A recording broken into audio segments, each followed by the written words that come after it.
Yan, nandito naman tayo sa Consuerte Motors, Hermosa, Bataan.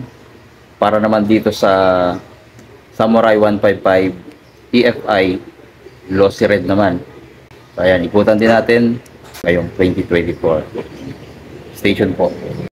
Shoutout muna kay Sir Lanceo 3520 at kay Sir JMTV 2-in-1. Salamat sa suporta.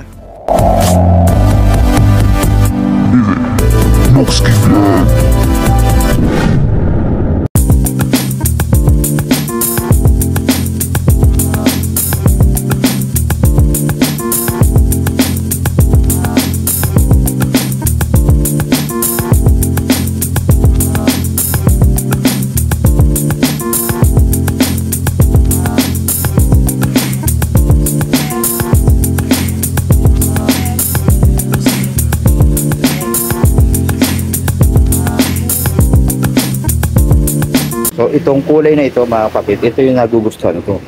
Dahil glossy siya, mga kapatid. Ayan, no? Ang ganda ng pagka-red niya. Pagka nasinagad din ng araw to, mga kapatid, napakakintab niya. Tapos, ayan yung emblem niya dito. Ay, yung emblem, yung decals niya. Yan, Samurai. Tapos, EFI. Then, kulay silver lining dito. Then, parang black na dito. Yan. Ganon din dito. So sa kulay black na nakaraan, iba yung dito kulay gold naman yun dito. Ito naman silver. Yan, parang may laga-lagari siyang design dito. Hanggang doon din may Samurai 155 naman na sticker doon. Then ganon din dito, may liquid cooling din na nakalagay. Dahil ayan, naka-radiator na siya. So sa ilalim, ayan, nakakita natin, meron pa pala siya dito nakalagay na EFI by Bosch. So magandang klase na rin pala to dahil may piyesa ng Bosch. So goods na goods yun, mga kapatid. Ayan, tapos yung kanyang mugs, yan, kulay black naman, kabilaan. Then yung gulong niya ay tubeless na, harap at sa likod. Then maganda din yung kanyang gulong, and cordial yung tatak. Front shock ay naka-telescopic. Tapos ito, ang ganda ng fender niya sa harap, ayan, glossy red. Then meron pa siyang extension dito, matte black naman, no. Tapos napakalinis din dito, no. Ayan, plain lang siya. Tapos dito yung chassis niya, malaki yung bakal, no. Ayan. Tapos itong disc brake niya dito sa harap, ayan, wala pa siyang ABS. Pero kagandahan nga, combi brake system na itong motor na to, no? Ayan, tapos naka dual fat caliper. Papansin nyo, mga kapatid, double na rin yung kanyang cable dito dahil naka combi brake na nga po. Tapos ito naman yung speed sensor niyan, no? Sa kanyang speedometer. Tapos dito sa front, yan, mapansin natin, napakaganda nung kanyang mukha. Tinawag din itong Samurai, ito. May pagka ninja ang forma na ito, no? Yung kanyang ilaw dito, ito, napakaganda, oh. Yan. Meron siyang parang parang palaga-lagari na design, kabilaan. Then yung signal light, ito na rin, LED na rin po, kabilaan niya, no? Tapos dito meron pa siyang park light na naka-separate. Ito, may ilaw din yan, no? Tapos yung headlight nga niya, ayan, napaka-angas, fully LED na rin po, high and low na ito. Tapos dito sa bandang taas, meron siya dito matte finish na black. Tapos makikita na natin yung emblem na Euro dito, no? Tapos dito sa head, ito, meron siyang mini visor. Yan, ganda ng forma, parang Aerox naman ng dating na ito. Yan, glossy black, no? Tapos meron siya mga screw dito, no?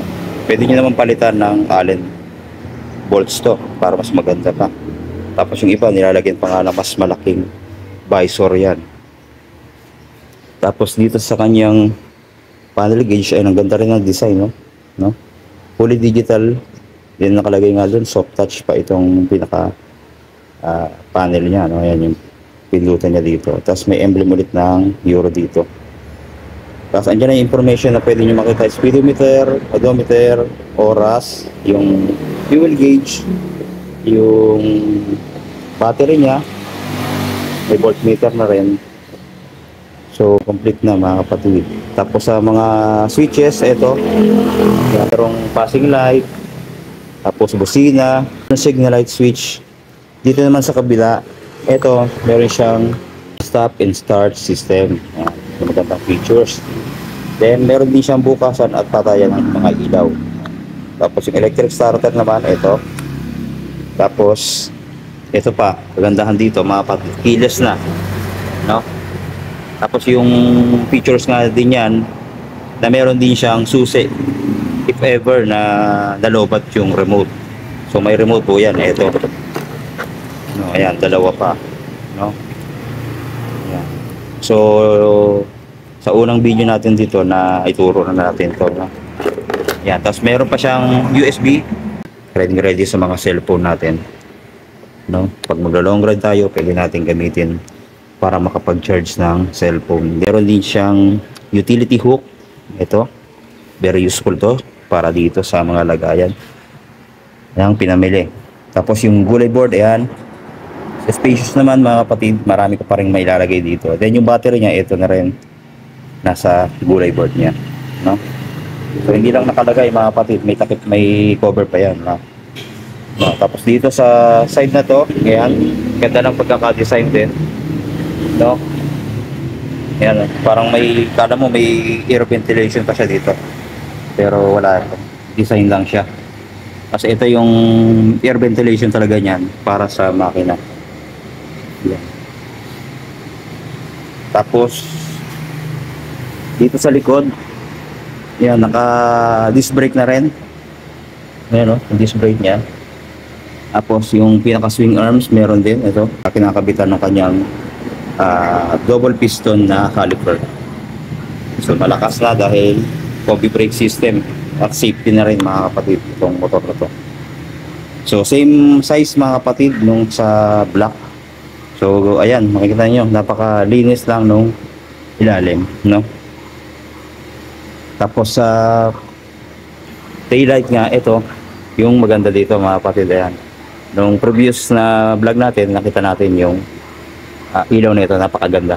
Fully LED na po. Pati yung signal light, then may ilaw din sa plate light, may reflector, then yung fender, napaka-sporty. Tapos dito makita natin, may glossy silver pa yan, pero metal ito, no? Ayan, may parang palikpik pa siya dito, kabilaan, no?